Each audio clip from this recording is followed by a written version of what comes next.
우리는 때때로 누군가로부터 사랑을 받으면서도요, 그 사랑을 그냥 당연하게 그렇게 여기면서 지나갑니다.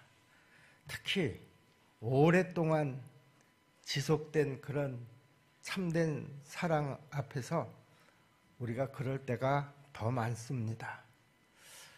누군가가 베풀어준 그 한두 번의 사랑에는 감사하면서도요, 정작 묵은지 같은 속 깊은 그런 지속적인 사랑에는 감사하기보다는 그냥 당연한 것처럼 그렇게 생각들을 합니다. 부모님의 사랑이 특히 그렇습니다. 부모님이 나를 사랑해 주시는 것을 너무나 당연한 것으로 여깁니다. 그래서 감사를 잊고 살 때가 참 많습니다. 아버지의 사랑은 더더군다나 그렇습니다. 사랑을 잘 표현하지 않는 그 무뚝뚝한 아버지의 사랑은 나중에야 깨닫는 경우가 훨씬 더 많습니다. 어떤 초등학생이 이런 글을 썼다고 합니다. 엄마가 있어 좋다. 나를 예뻐해 주니까. 냉장고가 있어서 좋다. 나에게 먹을 것을 주니까. 강아지가 있어서 좋다. 나랑 놀아주니까. 그런데 아빠는 왜 있는지 모르겠다.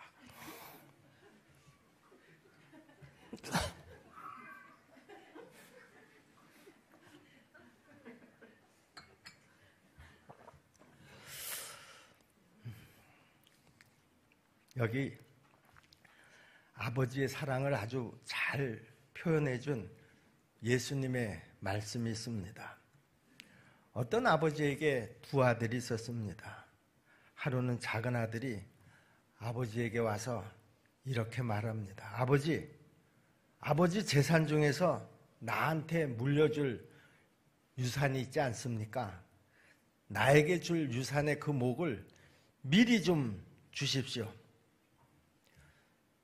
이런 그 아들의 요구는 그 당시 문화로서는 도저히 이해할 수도 없고요. 또 수용할 수도 없는 그런 말이었습니다.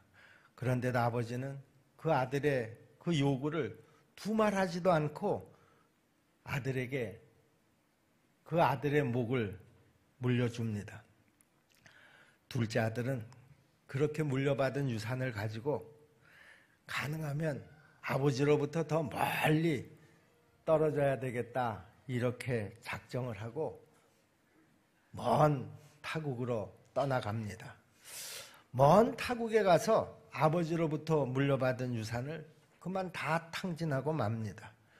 이제 가난뱅이가 된 아들은 남의 집에 들어가서 돼지를 치는 품꾼이 되어서 하루하루를 입에 풀칠이나 하고 지내야 할 그런 처지가 되고 말았습니다.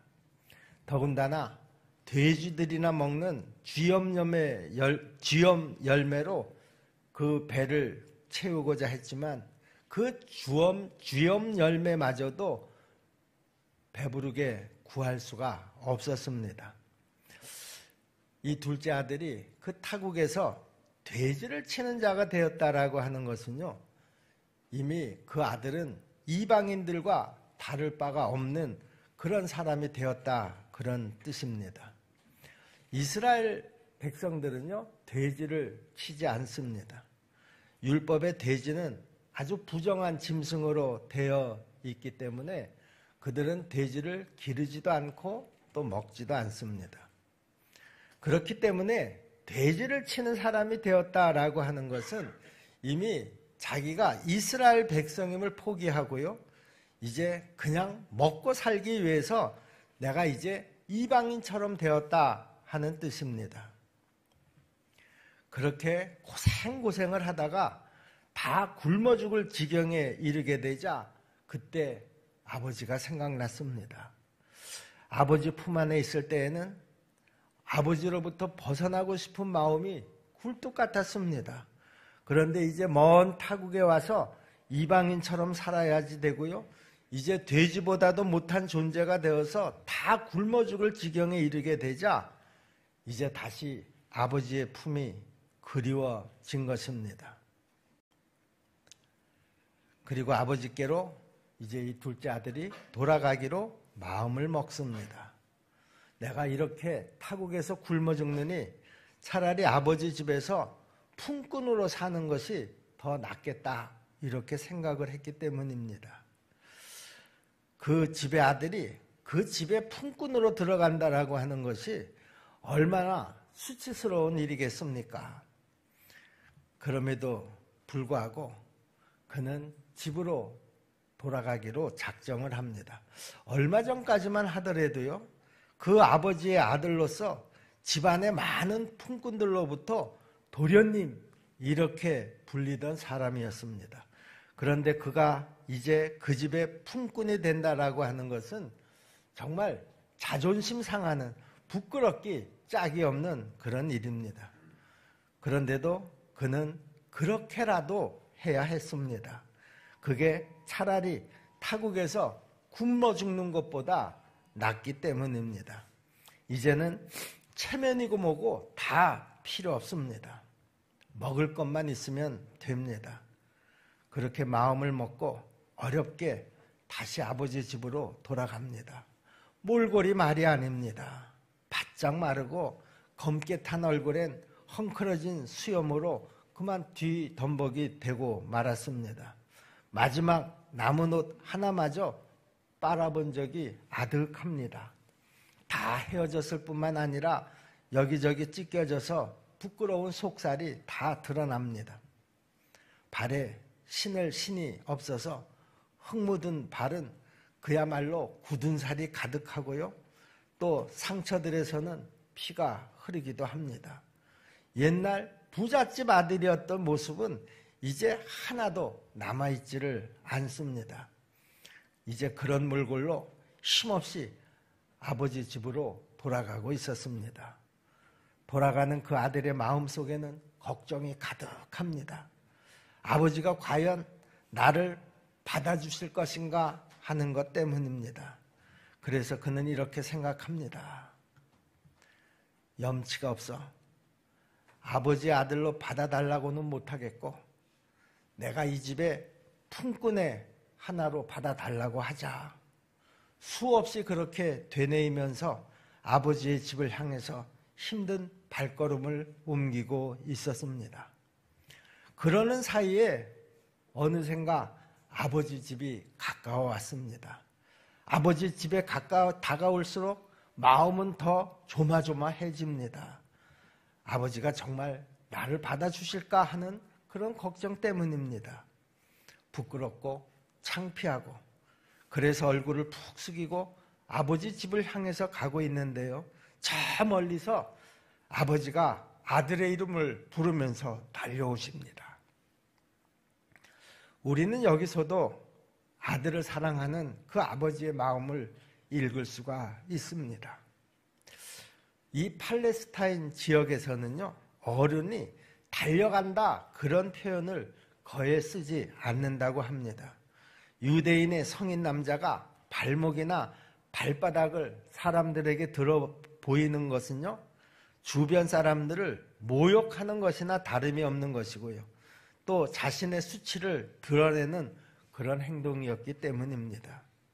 그러기에 아버지가 아들을 향해서 달려갔다라고 하는 것은 아들을 위해서 자기의 체면을 다 포기하고 남들이 손가락질하는 것까지 내가 다 감수하겠다라고 하는 그 아버지의 마음이 표현된 것이었습니다. 그렇습니다. 아버지는 아들을 위해서 자신이 부끄러움을 당해도 괜찮다 이렇게 생각을 합니다. 그게 아버지의 마음이고 아버지의 사랑입니다. 사랑하는 아들을 위해서라고 하면 내가 수치를 당하고 사람들로부터 모욕을 당한다고 하더라도 개의치를 않습니다. 마태복음 15장에 보면 이런 이야기가 나옵니다. 예수님께서 두로와 시돈 지방을 지나가실 때였는데요. 가난한 여자 하나가 예수님을 보자 막 소리를 질러댑니다. 내 딸이 지금 귀신이 들려서 고통을 당하고 있으니 내 딸을 좀 고쳐달라고 하는 것이었습니다. 그런데 예수님께서는 이 여인의 외침을 전혀 듣지 않으신 것처럼 그냥 묵묵히 당신의 길을 가고 계십니다. 그러자 이 가나안 여인은 더 큰 소리로 예수님을 부르면서 졸라댑니다. 참다 못한 제자들이 예수님에게 이렇게 말합니다. 저 시끄럽게 소리 지르면서 따라오는 여자를 좀 쫓아버리세요, 예수님. 그러자 예수님께서 제자들에게 이렇게 말씀하십니다. 나는 이스라엘 잃어버린 양 외에는 다른 데로 보내심을 받지 아니하였노라. 나는 저런 여자에게 전혀 관심이 없다라고 하는 말이죠.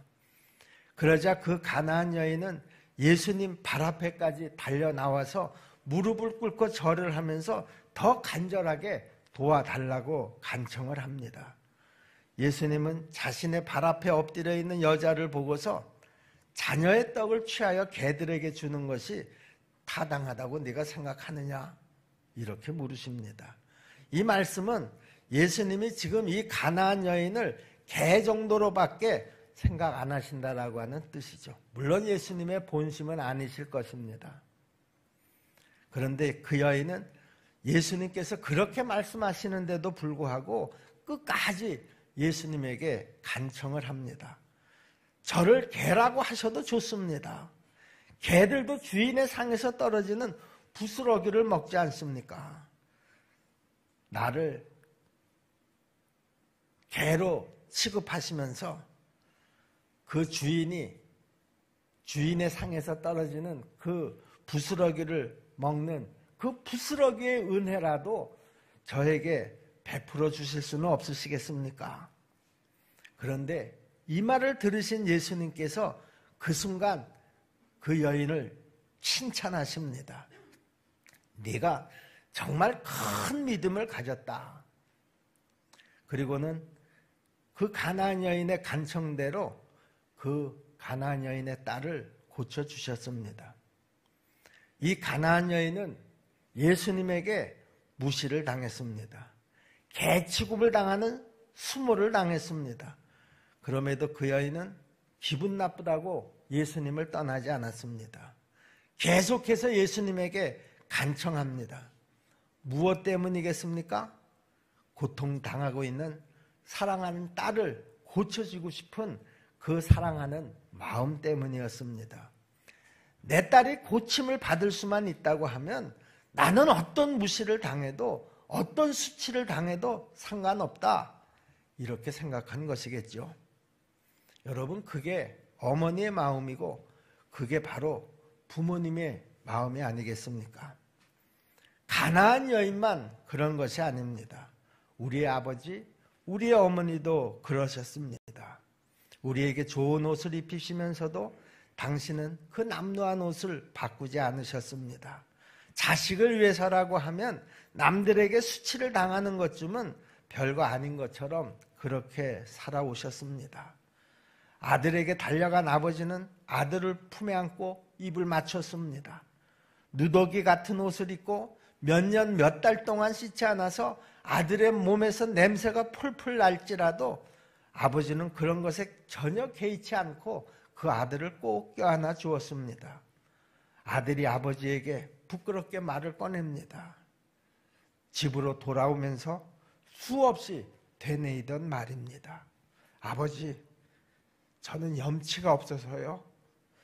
아버지의 아들로 받아달라고 할 수가 없습니다.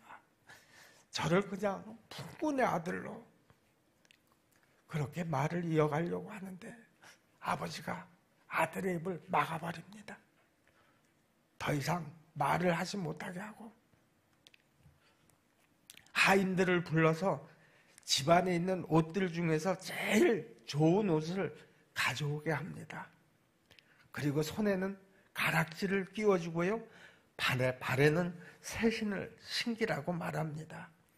좋은 옷을 입히고 손에 가락지를 끼우고 발에 신을 신기는 것은요, 아들로서의 모든 지위와 명예를 이제 다시 회복시켜 주신다라고 하는 것을 의미합니다.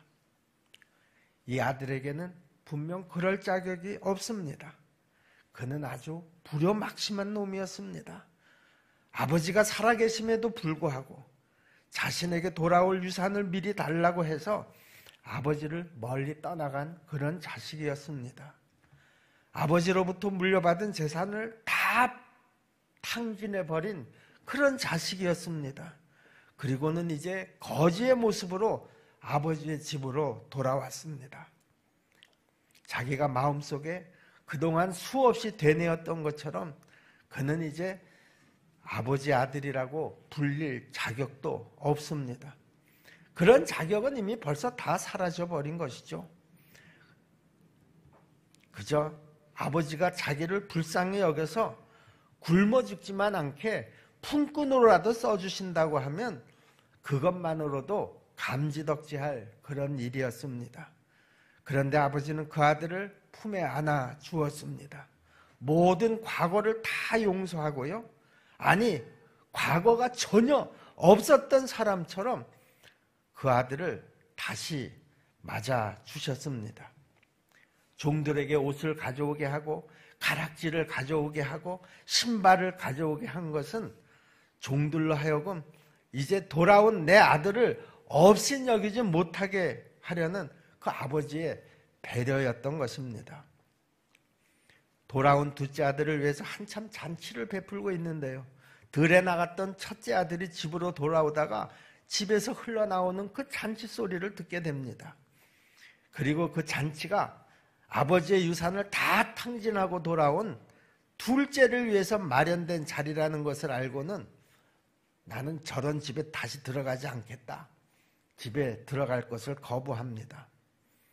아버지에 대해서 큰 불만이 생겼기 때문입니다. 자기는 지금까지 아버지에게 얼마나 순전적이었는지 모릅니다. 아버지에게 불효를 저지른 적도 없었습니다. 아버지에게 유산을 미리 달라고 하지도 않았습니다. 아버지의 재산을 방탕하게 다 탕진해버린 저 둘째와는 전혀 다르게 자신은 아버지를 위해서 지금까지 열심히 일을 했습니다. 그런데 아버지는 자기 자신을 위해서는 잔치 한번 베풀어 주지 않았습니다. 그런데 어떻게 아버지의 재산을 다 탕진해버린 저 둘째 아들을 위해서는 이렇게 성대하게 잔치를 열어줄 수가 있느냐, 그런 말이죠. 그래서 첫째 아들은 아버지에게 따져 묻습니다. 아버지, 어떻게 이럴 수가 있습니까? 둘째를 혼을 내줘야지 되고 자신이 한 행동에 대해서 응분의 책임을 지게 만들어야지 되지 않겠느냐, 그런 말이죠. 첫째 아들의 말이 100번 맞습니다. 둘째를 아들로 다시 맞아들이려면 최소한도 너 그 돈 다 어디다가 가져다가 썼느냐, 이렇게 물어야도 되지 않겠습니까? 그리고 자신이 한 행동에 대해서 응분의 책임을 지어야 하지 않았겠습니까? 그런데 아버지는 그 둘째 아들에게 어떤 책임도 묻지를 않습니다. 오늘 본문의 이야기는 사실 하나님에 대한 이야기입니다. 아버지의 재산을 다 탕진하고 돌아온 둘째를 조건 없이 맞아들이신 아버지의 이 모습은 하나님의 모습입니다. 우리가 어떤 죄를 지었다고 하더라도 하나님 앞에 돌아오기만 하면 하나님께서는 우리의 과거를 캐묻지 않으시고 우리에 있는 모습 그대로를 받아들여 주십니다. 그런데 하나님의 그 마음과 그 사랑이 지금 우리의 아버지의 마음에 남아 있다라고 하는 것이죠. 아버지는 자식의 부끄러운 과거를 들춰내려고 하지 않으십니다. 우리가 지난날 잘못한 것에 대해서 책임을 물으려고도 하지 않으십니다. 그저 다 덮어주십니다. 왜 그렇습니까? 우리가 자식이기 때문에 그렇습니다. 자식이라고 하는 그 한 가지 이유만으로 우리의 모든 허물과 부끄러운 과거를 다 덮어주십니다. 그 아버지의 마음을 우리가 좀 미리 깨달을 수만 있으면 얼마나 좋겠습니까? 미련한 우리 인간은 하나님의 그 크신 사랑을 잘 깨닫지도 못할 뿐더러 아버지의 그 마음도 잘 헤아리지를 못합니다. 나중에 아버지가 되어서야 조금이나마 그 아버지의 마음을 그때 내가 왜 그렇게 했는지 아버지의 마음을 헤아리려고 합니다. 여러분, 우리는 아버지가 되어야지만 그 아버지의 마음을 알고 아버지의 사랑을 깨닫게 됩니다. 여러분, 그런데요, 우리가 조금만 좀 더 일찍 깨달으면 안 될까요? 우리가 하나님의 사랑을 조금만 더 일찍 깨달았다고 하면 우리는 지금보다 훨씬 더 아름다운 신앙을 가지고요, 더 풍성한 은혜를 누리면서 살 수 있었을 것입니다. 우리가 우리를 사랑하신 그 부모님의 사랑을 조금만 더 일찍 헤아릴 줄 알았다고 하면 우리는 우리 마음에 효도를 다하지 못한 그런 아쉬움에서도 벗어날 수 있을 것이라고 생각을 합니다. 또 우리가 지금도 깨닫지 못하는 그 수많은 사랑들이 아직도 우리 안에 있습니다. 하나님의 사랑도 그렇고요, 부모님의 사랑도 그렇습니다. 어쩌면 내 평생에 다 깨닫지 못하고 끝이 날 수도 있습니다. 그런데 여러분, 논리적으로 맞지 않고요, 수리적으로 계산이 되지 않는 그 하나님의 사랑과 그 아버지의 마음을 조금씩이나마 우리가 좀 깨달아가며 사시기를 간절히 바랍니다.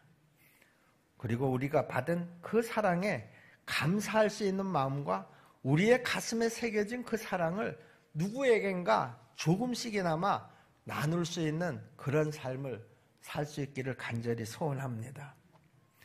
사랑은요, 받음에서 확인되는 것이 아니라 나눔에서 비로소 내 것이 되기 때문에 그렇습니다.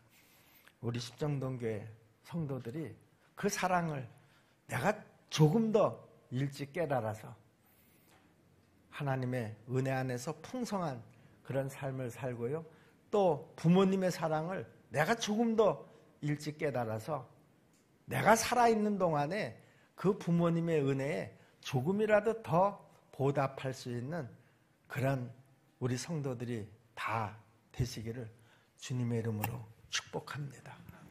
기도하겠습니다. 은혜로우신 아버지 하나님, 우리는 어리석어서 하나님께서 천하보다도 우리를 귀하게 여기시며 사랑하셔서 우리를 구원케 하시고 당신의 자녀로 받아주신 그 사랑을 다 깨닫고 누리지도 못할 뿐더러 부모님이 나를 사랑하신 그 부모님의 사랑을 다 깨닫고 또 그 은혜에 보답하지도 못하고 살아가는 어리석은 자녀들입니다. 은혜로우신 아버지 하나님, 오늘 이 시간 하나님의 말씀을 통해서 우리가 다시 한번 부모님의 은혜를 깨닫는 그런 지혜로운 자녀들이 다 될 수 있도록 도와주시옵소서. 하루라도 더 빨리 그 은혜를 깨달을수록 우리가 그 부모의 하루라도 더 보답하는 그런 자녀들이 될 수 있을 줄로 믿습니다. 부모님이 이 세상을 떠나고 난 다음에 땅을 치며 후회하는 그런 어리석은 자녀들이 우리 가운데 한 사람도 없게 도와 주시옵소서. 예수님의 이름으로 믿고 기도하옵나이다. 아멘.